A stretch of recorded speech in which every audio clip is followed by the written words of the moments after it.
Welcome to the Rise to the Challenge podcast. Joined today, she's a writer, author, martial artist, podcast host, and mental health advocate. It's Melanie Gibson. How are you doing today, Melanie? Hi, Alex. I'm doing great. We're so excited to have you on the show to talk about your rise to the challenge. What we like to do with all of our guests is go right to the beginning, talk about where you're from and what were you like doing growing up. I was raised in a rural West Texas town called Snyder. It's between Lubbock and Abilene. So if you've driven to New Mexico, you've probably driven through Snyder.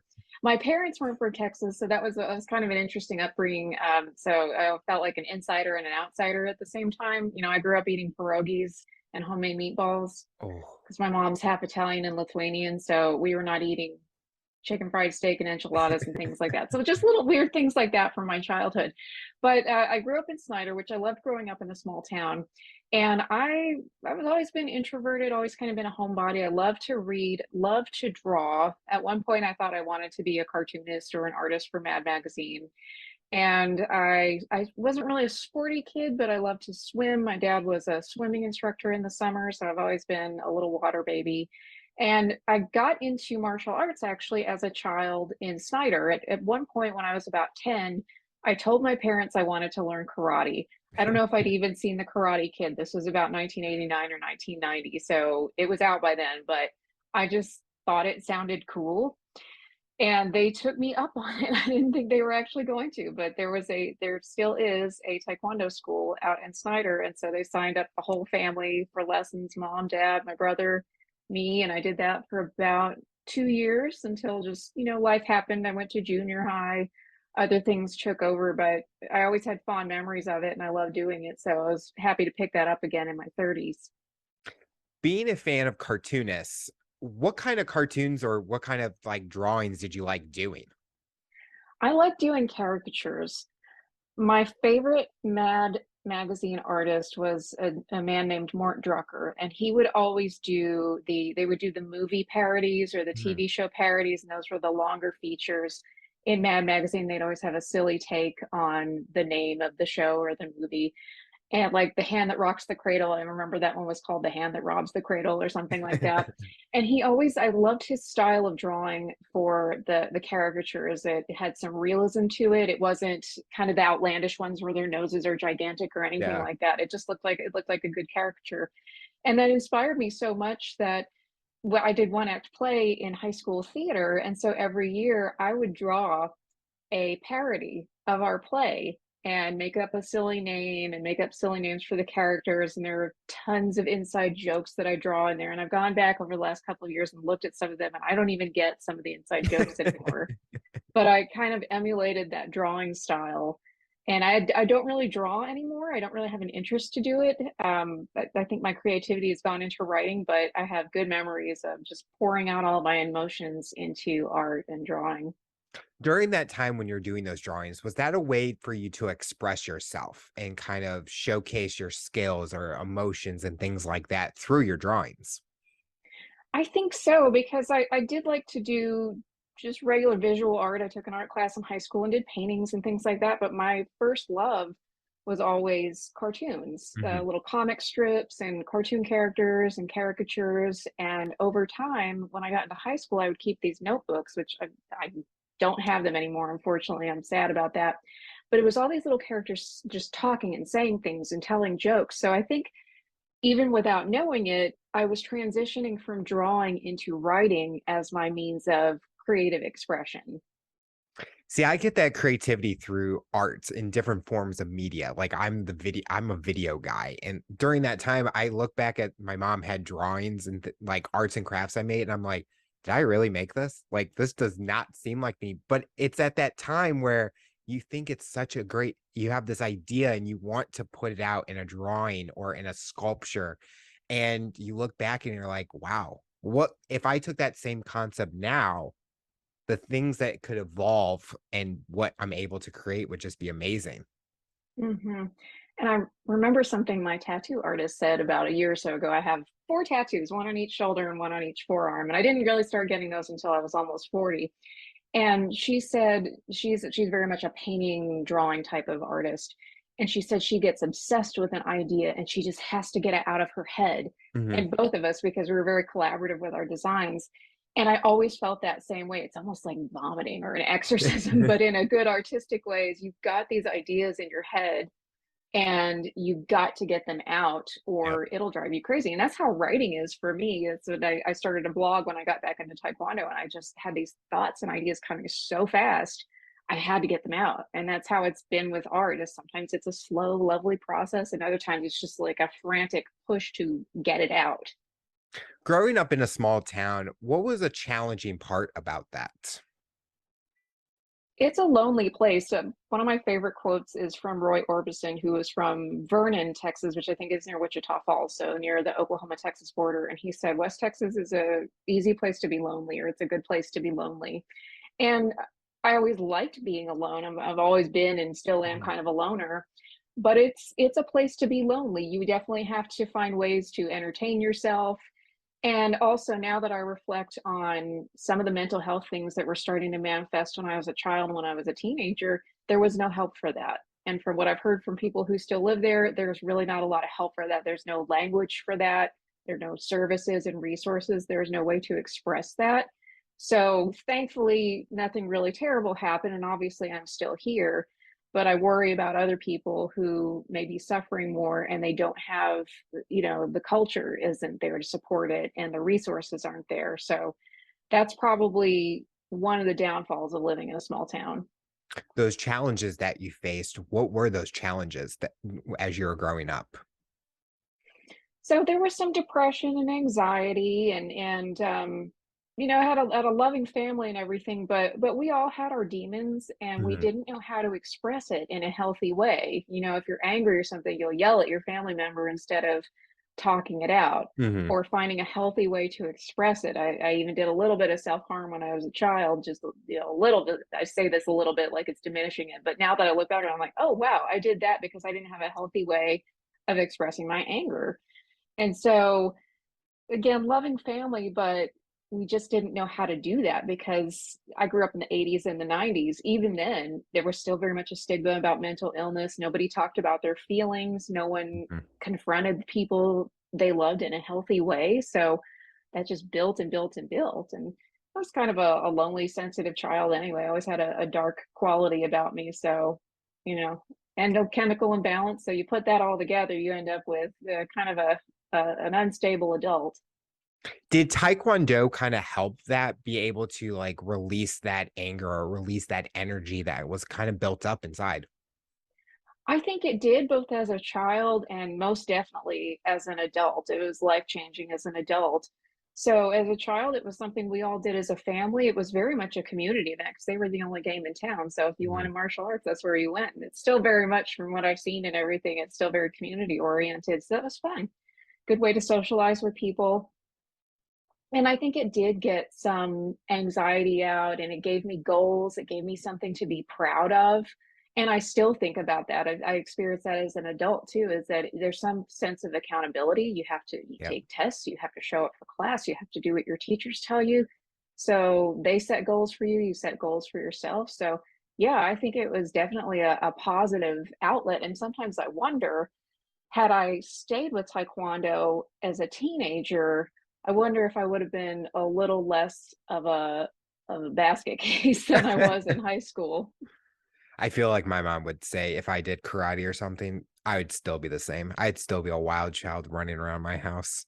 Did you enjoy doing it with your family? And kind of it was like a way to like do something together, bond and get closer and things like that.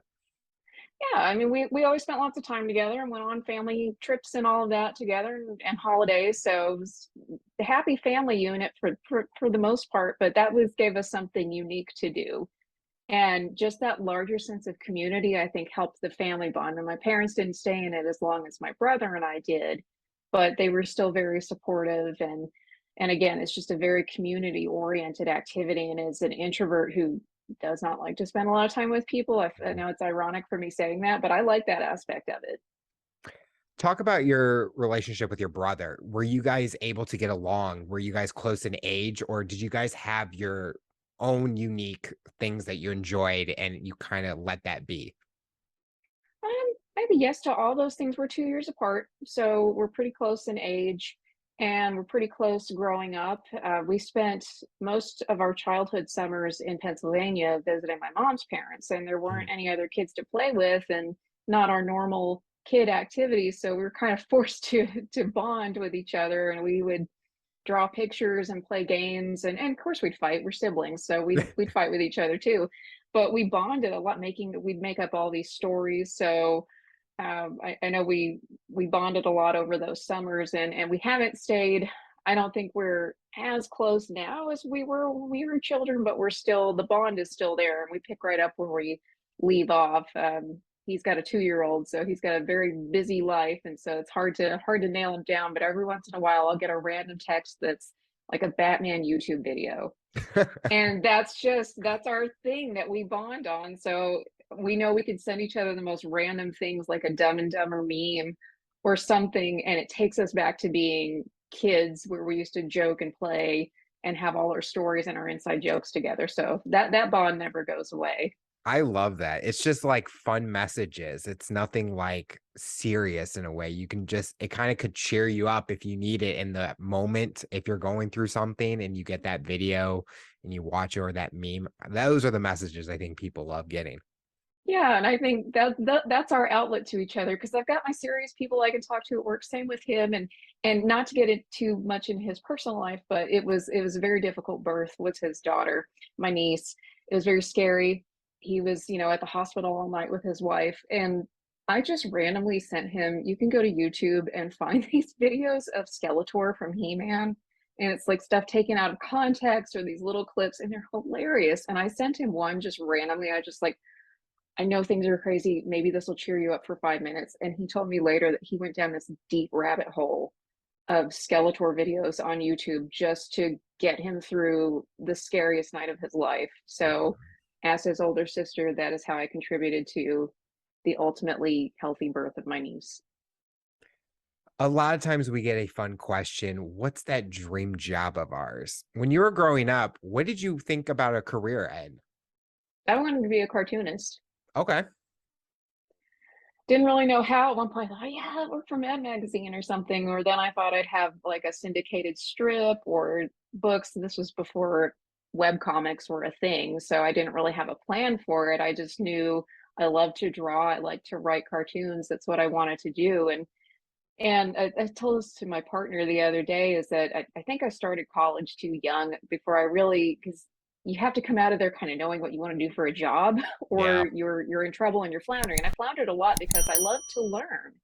I was even a dance major for a while because I just love to learn it. I love to learn music and languages and things like that.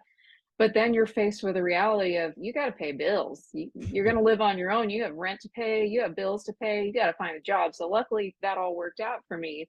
But that was a challenge of I, I just wanted to draw. I wanted to do what I love. And part of my job allows me to be creative now. So I guess that makes up for it. And I have health insurance and retirement. So that's good enough.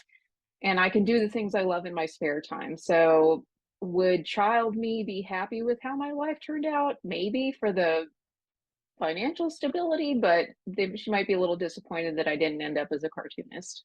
Going to college as a dance major, what's the biggest fun part about that? Because where I went to college, there was people I knew that were dance majors, and they just talk about where they get to do what they love every day and learn, like you said, learn about that kind of industry. What did you enjoy about that?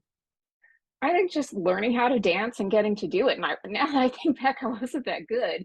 So I panicked right near the end and swapped. I was planning on minoring in English and I just swapped it. So I ended up with a degree in English and a minor in dance, which I'd started out as a nutrition major, mostly because I had an eating disorder and I thought that would be fascinating. So I changed my major many times in college, but being a dance major was fun. Now that I look back, I probably should have picked something more practical and just taken dance classes on the side. Like, I feel like if my niece were in this situation, I'd be giving her this advice, but it all worked out.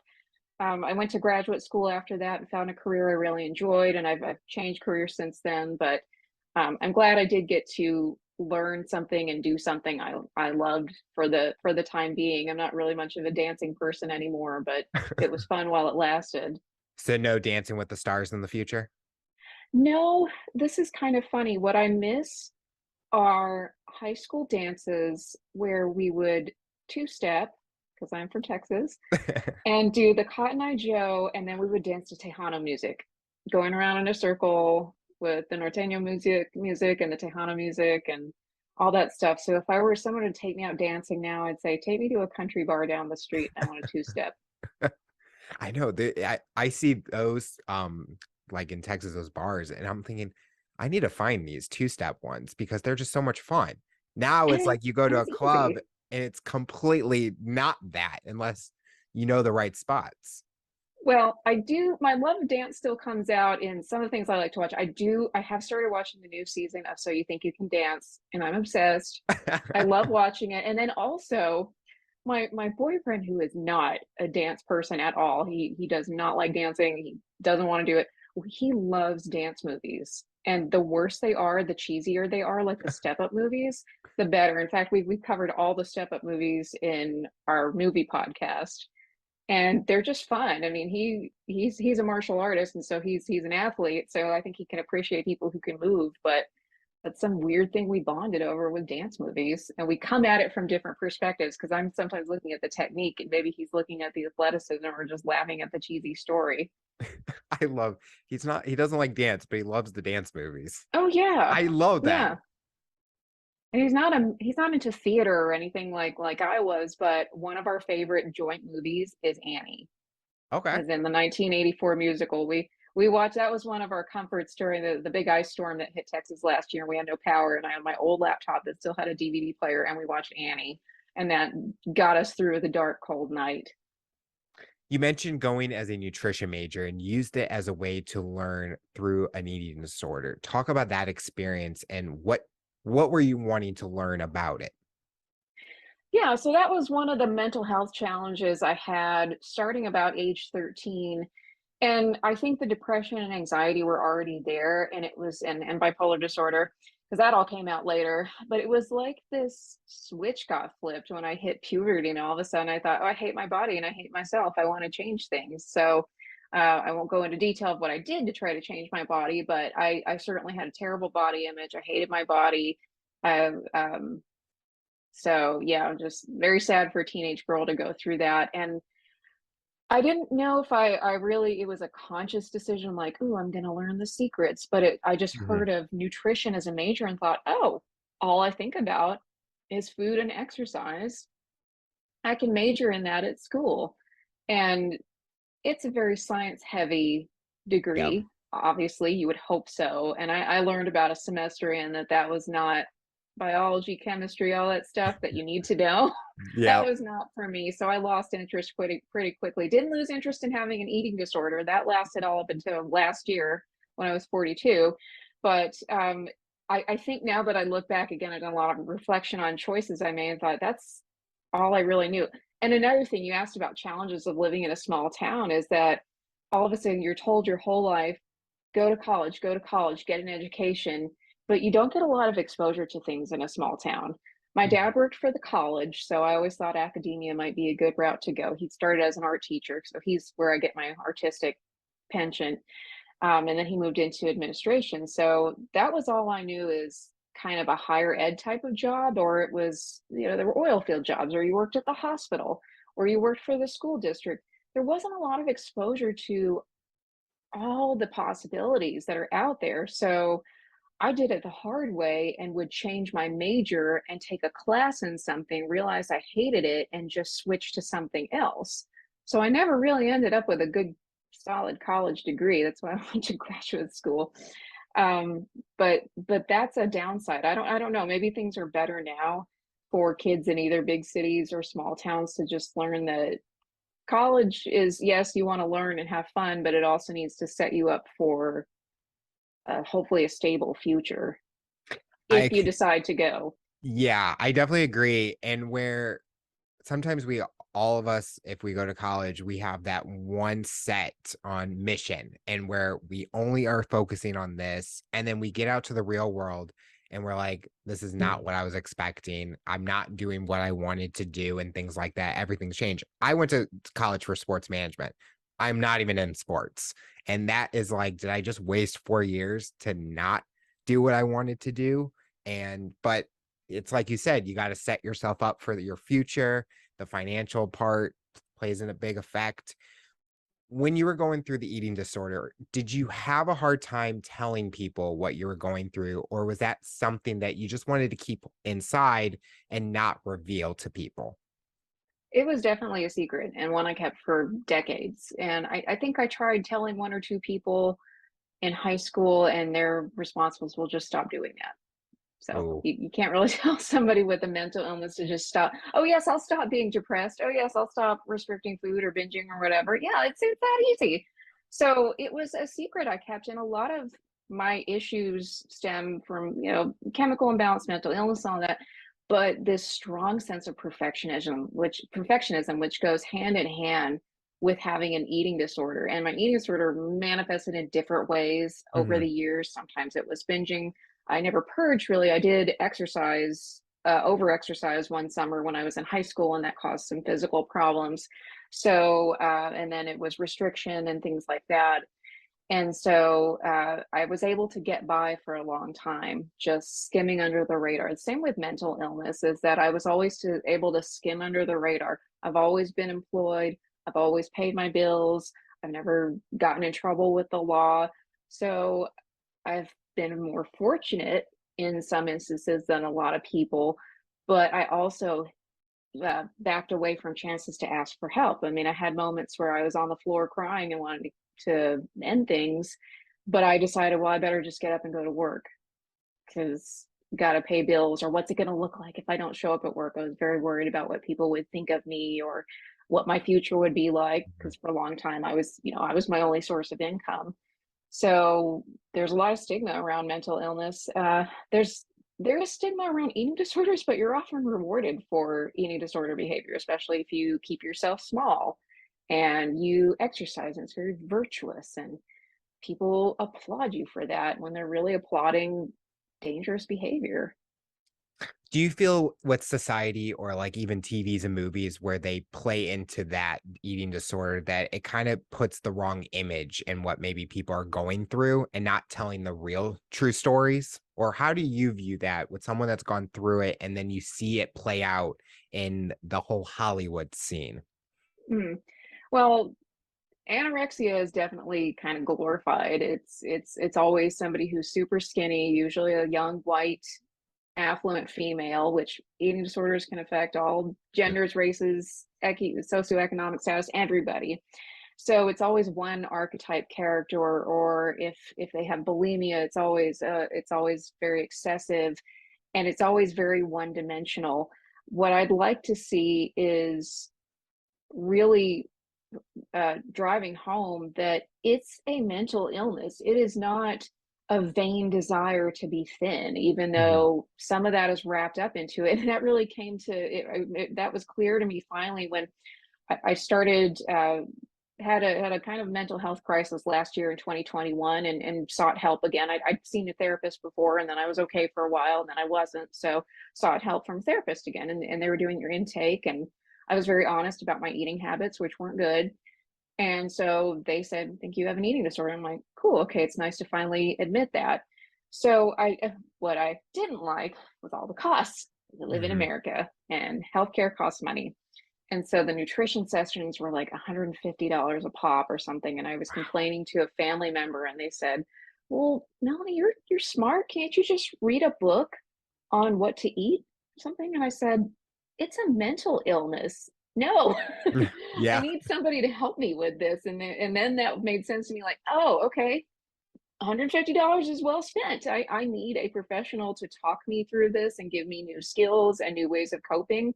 So that's Hollywood needs to revamp how they depict mental illness in general. And I think they're getting better at that, but that would be something to remind. If you're going to show an eating disorder, show how it shows up in other ways, maybe in perfectionism. It's not always about food or exercise. It could be about the image you present to the world, or it could be about keeping secrets. So show that aspect.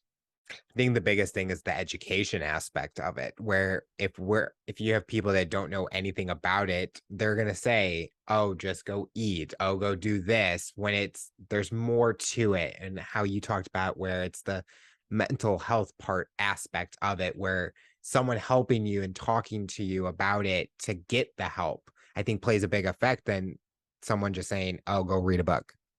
Those Hmm. kind of things. I think education for a lot of things, even with medical conditions and things like that, we don't have the knowledge yet. And I think once there's better ways to get that education, I think more people will be aware of we can all help each other in those situations. Yeah, I agree. You are an author. Talk about writing and how did you want to start that? How did I want to start writing? Well, I never thought I did want to be a cartoonist, but I never thought I want to be an author when I grow up or I want to be a writer. It just happened. So I've always had a talent for writing. I've always enjoyed it. I use it in my job. I was good at it in school. So it's always just been something I can do well. The writing as a kind of a vocation really started around 2014. So I had gotten back into Taekwondo in 2013, and that was after Mhm. another big mental health crisis that I was having. And I was already on medication, already seeing a therapist, but I'd really hit rock bottom and just I needed like a jolt to my system. Mhm. So I went back to Taekwondo, got back into that, and I was starting to have a lot of realizations and insights and just like unpeeling of these layers of my mental health and learning about myself and kind of like what I said earlier, being more accountable for my choices, taking more Yeah. responsibility for my actions, and just realizing that wow, Taekwondo is really helping me make better life choices and have better self-awareness, better emotional intelligence, and I just had to start writing about it. So I started a blog and I called it Little Black Belt because it's like a little black dress. It's a good accessory. So I wish I'd called it Taekwondiva, but I didn't think of that at the time. So it's called Little Black Belt, and I just started writing, and I didn't even tell anybody about it for a couple of months because I had to get it out of my head. Like my tattoo artist has to get the design into my skin. I had to get all those thoughts out of my head. And about a year in, I thought, I think I've got enough material here that I could write a book. So I wrote a memoir and it's called Kicking and Screaming, a memoir of madness and martial arts. And I finished the first draft around 2015, which was when I got my first degree black belt. So it's kind of fun to write it as the ending was happening. And so then took many years of edits, rewrites, pitching to different publishers, things like that. And all ended up with a final published product coming out in 2021. And the blog has continued, and I've been fortunate to have guest writers on there. I've done guest writing for other martial arts websites. I've made a lot of friends. The martial arts online world is very small. So I've made a lot of great friends that way.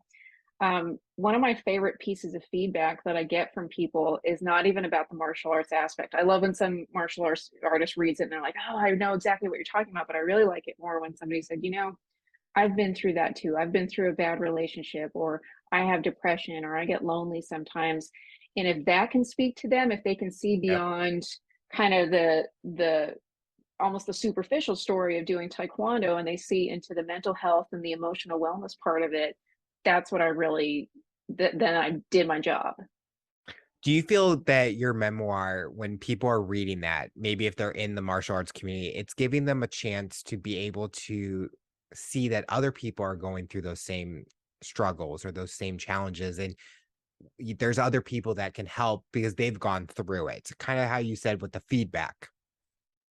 Yeah, I think so. And martial artists kind of run the risk of being perfectionists Mhm. or staying in a toxic situation for too long. I'm actually working on an article right now, which by the time this comes out, it'll be published, but some of the cult like aspects of martial arts. And, just like a toxic relationship, if you're in a bad martial arts situation, it's time to leave. So that's one of the things is staying in a bad situation. But another thing is kind of the perfectionist nature of martial arts. If you already have some of those tendencies, sometimes it can exacerbate it. And martial artists are very prideful about not quitting. There's the saying goes around as a black belt is a white belt who never gave up, which is good for the most part, but then also it's a little it can be a little toxic or a little too much pressure of, maybe you just don't want to do it anymore. Mhm. Or I didn't want to do it anymore when I was a kid. There's nothing wrong. I wasn't a bad, morally evil person because I didn't want to do, special holy martial arts anymore. So I have to be careful when people leave or when they get their black belt and quit, that I don't criticize people for doing that, because so many other things going on in people's lives. So yeah, I hope, long story short, to say maybe a martial artist reading that will be like, so I feel some of those things too, and it's okay. It's okay to be a black belt with anxiety. I have a friend who, his name is Les Bupka, and he lives in the UK, and he wrote a book called Anxious Black Belt. And he's a karate guy. It's kind of the same thing of dealing with anxiety and being in martial arts, and how that can help, and then sometimes how that can hinder it sometimes. When you received your black belt, what was going through your mind? What did you feel in that moment?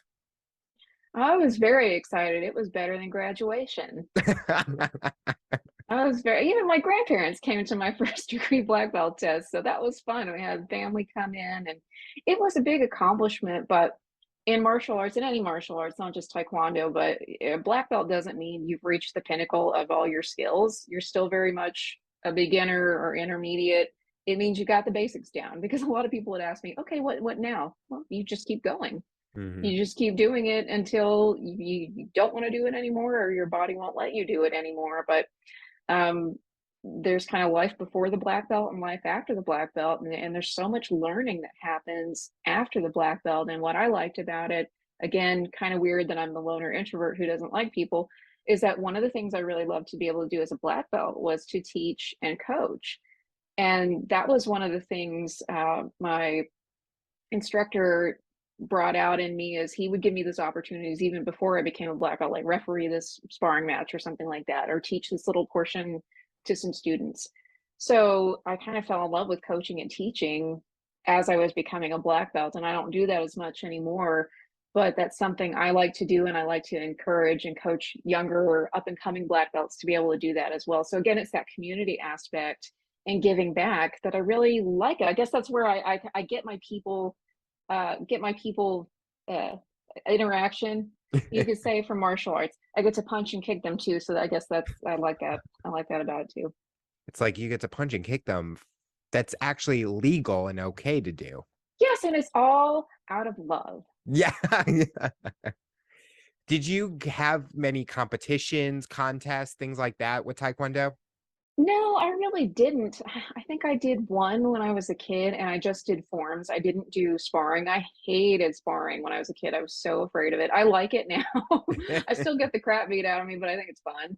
So I didn't really do any. I did maybe two board breaking ones in 2020 before everything shut down. I have more experience coaching at tournaments, and that's a whirlwind nightmare. So yeah, I'm glad I helped my students, but oh man, those are long days. I don't miss tournaments at all. You talked about in martial arts, Taekwondo. Looking back, is there any kind of form of martial arts that you wish you got the opportunity to try? I wish I could learn more Hapkido. So Hapkido is a Korean martial art like Taekwondo, and it's very similar to Aikido, which is Japanese. And that's based on hand-to-hand stuff, a lot of grabbing the wrist and getting out of Mhm. that, wrist locks, joint locks, throws, takedowns. And we did do some of that. I went to a pretty traditional school. My grandmaster was kind of the first generation of Korean instructors who came over to the United States and brought that. So he brought a lot of old school stuff, and some of that was Hapkido. So I did learn quite a bit of that, but I wish I could do more. I've even looked for Hapkido schools around here. Is that I wouldn't mind even just going to a Hapkido school, starting over as a white belt, and learning all of it from beginning to end. Um, Also kind of curious about judo. Again, we did throws and takedowns where I did Taekwondo, modern Taekwondo. Some people just do like competition style sparring and they don't do things like that. Mhm. But we did that, and it was fun. It's scary, but it's fun to do. So maybe judo. Grappling hurts my brain. It's very confusing. I've People have shown me a little bit of BJJ type of stuff, and my partner takes a wrestling class, and I'll take him there sometimes and watch, and it's so confusing. So it's like, put your arm here, and put your arm here, and then put your leg here, and do this, and do this, and do this. It's like this puzzle with 27 different steps just to, I mean, when you pin or get somebody on the ground, it's pretty rough, but like the end result is cool, but I can't keep up with all of that. Looking at your martial arts journey that you've been on, what's the biggest thing it taught you about yourself? Hmm. You think I'd have a really quick answer because I wrote a book about it, but I think it taught me to respect myself Okay. as a person, as a woman, as an adult, as a human being, as a person with something to contribute to the world, as a person who has something to give to others. Because that respect is a big tenet of Taekwondo and many other martial arts. And respect leads to into so many other things. When you respect yourself, you make good choices. You don't let people treat you poorly. You Mhm. make healthy choices for your body. You're a good steward of your finances, whether you have a lot or you have a little. You put effort into whatever your job is, or your hobbies, or you take a healthy sense of pride in yourself. So I think if there could only be one thing that I take away from that is self-respect. You mentioned earlier about your podcast, and as a podcast host, what was the creation of it? When did you decide I want to do this? So I had a really deep depression in 2021. So I'll give you a little background. So in 2020, a little something called a pandemic happened. So, we all kind of lost our minds with that. So that was going on, although now I work from home. So I'm not sad about that. But I had a pretty severe knee injury. I tore my ACL in July 2020 doing Taekwondo. Ooh. And I've had 2 surgeries since then. I'm doing pretty well, but it's a very long recovery. 2 years later, I'm still not 100%, which is normal for this type of injury, and I'm also in my early 40s, so I'm not gonna bounce back like a college football player. So, when you have a kind of a life-changing injury like that, that can take a toll on your mind. I work for a healthcare organization. I am not clinical, but I work kind of in the leadership and training side. So, I don't face any of the pressures that our clinical staff do, but there was still pressure on everybody to perform and deliver. And, Mhm. if they say you got to get this done, you had to get it done yesterday. So there was a lot of pressure. Healthcare organization was under a little bit of stress during the pandemic. So work was very stressful. I was coping with it with some pretty restrictive eating behaviors. I was very depressed. So all that to say, and that's when I went back and I got help for my eating disorder and then got back into therapy, things like that. So things took a better turn. But during that, I was so depressed and just sad. And I wasn't doing Taekwondo at the time because my body just couldn't do it. I took about a year and a half off. And so I kept getting in my mind, kind of like the blog, like I've got to get this out of my head. I kept thinking, well, my boyfriend and I love watching movies and TV shows, and we always say really funny things to each other when we're watching it. And sometimes, like a minute and a half in, we'll pause and go off on these rants and tangents. And I thought, well, what if we started a podcast about movies, about either ones that are kind of our tagline is it's guilty, it's either a guilty pleasure or it's a hate watch. So a guilty pleasure might be, and the podcast is called Movie Pain or Pleasure. Sometimes we just do straight movie reviews, like we reviewed the Dragon Ball movie that came out, or we reviewed the Batman movie that that wasn't a hate watch or a guilty pleasure. I love that movie, but it's mostly watching things that are ridiculous and fun, like the Fast and Furious movies, and just screaming with laughter. Or I'll give you a recent example. We watched the live action remake of Pinocchio on Disney Plus and hated it. Oh. I sat there with a glass of wine screaming for an hour about how much I hate that movie, but I didn't know if he would be on board with it because I do public speaking in my job. I'm basically a corporate trainer. So I've done public speaking for 10 years. I'm very used to it. It's comfortable. And I did several podcasts in the lead up to for publicity for my book coming out. So I was used to it. Mhm. I didn't know if he would be on board, but he was totally game for it. And it was his idea to do YouTube videos, to go on Twitch and Discord and things like that. I just thought I'd record a podcast and put the audio up on iTunes and call it a day. But we've got an Instagram, we've got YouTube. So I know our parents watch our YouTube. I think some other people watch it, but at least we've got a few faithful followers with our parents. So it's been tons of fun. And we watch tons of movie and TV anyway. So why not get something extra out of it. Although we will have days where we say, I don't want to watch anything for work, quote unquote. I just want to watch a movie. But we have fun with it. We laugh a lot. Sometimes getting angry at a movie you hate is fun, and like the Twilight movies or something, and so you just rant about it. So we've had we've had a lot of fun over the past year. It was September of 2021 when we did our first episode, and that was a review of the movie Cruella, which had just come out on Disney Plus. So yeah, we'll see where it goes. So far, a year, it's fun. We both have jobs and busy lives, so we've still been able to keep it going for the most part. Get it out on a weekly basis.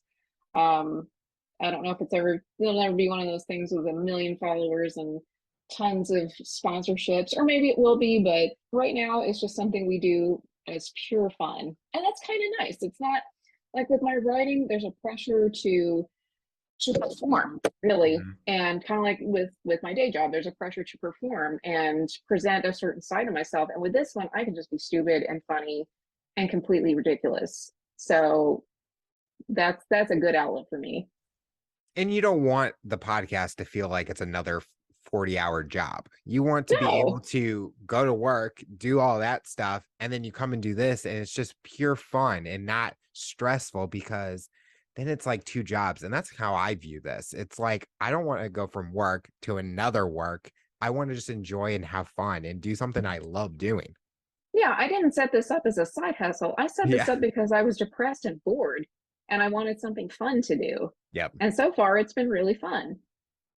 Looking at your complete journey that you've been on, is there anything you would change, or do you feel that each step you've taken, it's gotten you to where you are and it's been a learning journey that you needed? I'm tempted to pick the first option, but I think I'm going to go with the second option because I'm pretty happy with where my life is now. And I wouldn't be where I am now without going through all the good times Yep. and the bad times and the lessons learned along the way. And had I never had a chance to learn certain lessons, whether it was the hard way or whether it was through good experiences or through therapy or anything else, I might have stagnated at some point in my life. I might still have the emotional maturity of a 15-year-old. I don't know. So I'm glad I've gone through what I've gone through. I've fortunately, I'm alive. I'm healthy. Mhm. Haven't had any devastating uh, consequences from choices that I've made. So it's all worked out. So I'm glad I'm still learning lessons, but I'm glad I've learned most of the hard ones already. So, what does the future look like for you? What are you hoping to accomplish in the next few years, both personally and professionally? Personally, I just hope to keep being more and more content with what I have and who I am and where I am, because I still get in that cycle of feeling dissatisfied with things and always chasing what's next. So, for example, I paid off my condo in February of 2022, and that's a big accomplishment. But in my mind, I don't know if it was the housing crisis that got me thinking about it, but I'm thinking, oh, I wish I had a bigger house. I wish I had this. I wish I had that. Instead of appreciating what I'm in right now, it's like Mhm. you almost have blinders on and you can't even see what you have right now because you're so focused on what you wish you or what you think you wish you had. So that's still a work in progress. So just more emotional maturity the older I get and the more experience I have. So that may be the spiritual side of things. Personally, I'd like to write more books. I don't know if I'll do another memoir, but I have some ideas for some funny novels. Fiction is really hard for me. It's really easy to talk about myself. Starting out doing essays and memoirs, that's really easy. So that's a learning experience too, is learning how to write decent fiction. I like to do that. Things with my family are pretty good, so I want to watch my niece grow up and maybe and mentor her and maybe steer her towards some better choices than I would have made, or maybe share some of my experiences. She's going to read my book someday, so and she'll probably have some questions, so I want to be around to answer those questions. The final question I'll ask you, for someone that's listening to this interview based on your journey and experience, what tips or advice would you give them to overcome obstacles, accomplish their goals, and rise to the challenge? I've said this on many podcasts and I'll say this on yours as well, is that it is okay to not be okay, and it's okay to ask for help. That, That's the start. yeah, That's it. no, I That's a agree. simple message. It's a good one, because I think people are afraid to be vulnerable in a way. They want to, Mhm. like we talked about earlier, the perfectionist, and where you're going to have those moments. We're not all perfect. Even, I mean, we can see celebrities nowadays. Everything gets revealed when they think that, oh, everything's not going to come out. And now things just come out left and right. But it's okay to get that vulnerable side. Mhm. And another thing I'll add to that is to think about authenticity, and that was a journey I went on in 2021 at the great year of my depression and everything, and coming to terms with some things, and that was something my therapist at the time challenged me with, was finding ways to be more authentic. And I think I've found that I have a corporate job, and most people are very inauthentic there, or they feel like they have to be. So I feel like I've been able to reveal more of myself there. There was even an article about kind of my mental health journey at work. So now it's out in the open. And so I think another message would be, where are you being inauthentic and how is that hurting you? I'm not Hmm. saying you have to put everything out there and all your secrets and everything, but when you're not being yourself, it's exhausting. I Yep. mean, I've done that for 20 years. It's exhausting. Well, Melanie, I want to thank you so much for coming on the show and talking about your rise to the challenge. You're inspiring so many people, and we're excited to see what the future looks like for you. Well, thanks for having me on the show. I enjoyed talking with you.